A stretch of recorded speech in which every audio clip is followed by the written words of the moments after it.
हम दो चरों का रैखिक समीकरण में अवलोकन से समीकरण निकाल के हल के प्रकार को पता लगाते हैं।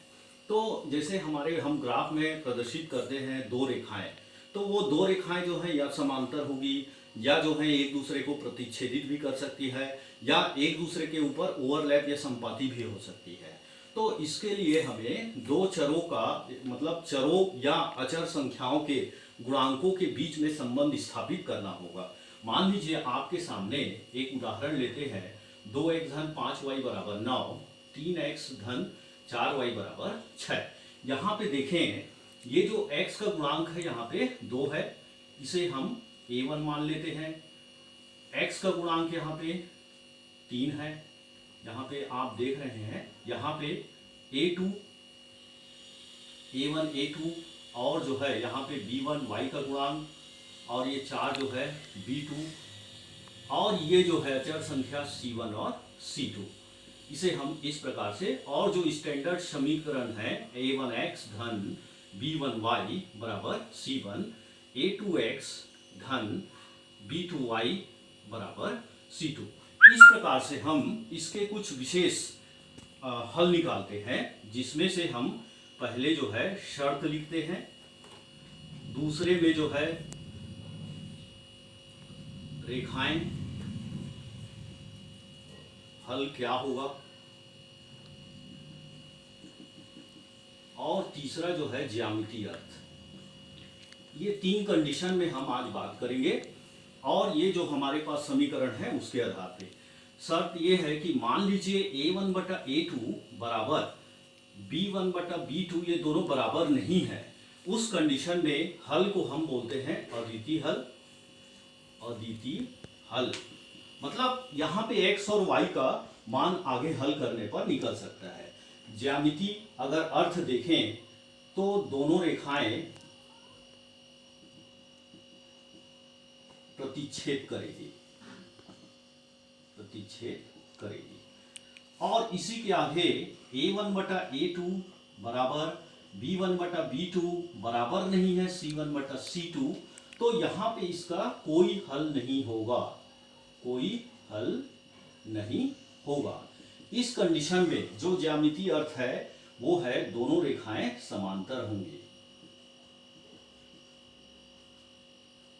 तीसरा जो कंडीशन है, तीनों यदि बराबर होंगे, आपको दिख रहा होगा a1 a2 b1 b2 और c1 c2, ये दो समीकरण हैं जिसे मैंने अलग अलग कंडीशन में अलग अलग शर्तों में रखा हुआ है, जिसमें आप देख सकते हैं बीच वाले कॉलम में हल क्या होगा और तीसरे में ज्यामितीय अर्थ लिखने का प्रयास किया जा रहा है।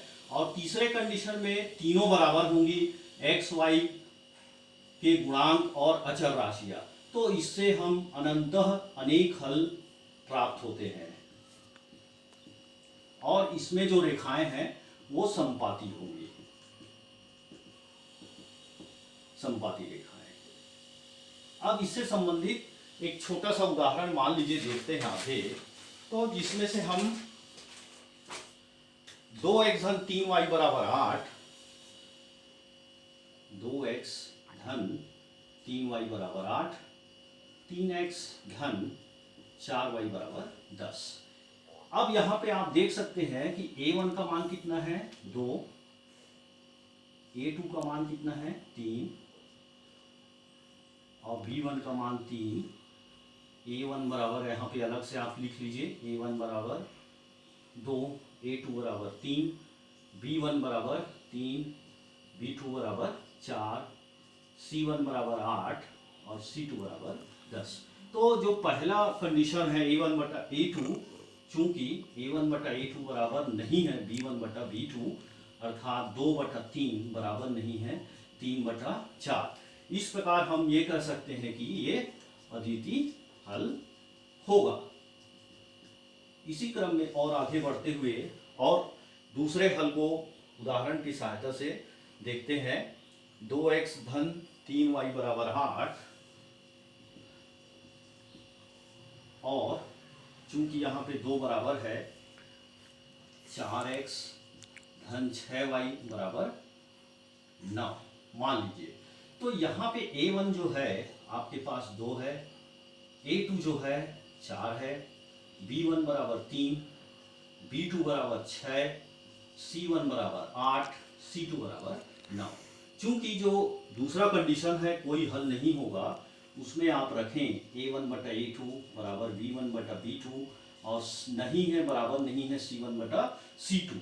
तो यहाँ पे आप देख सकते हैं 2 बटा 4 बराबर 3 बटा 6 और बराबर नहीं है 8 बटा 9। जब इसे आप कट करेंगे तो 1 बटा 2 बराबर 1 बटा 2 बराबर नहीं है 8 बटा 9।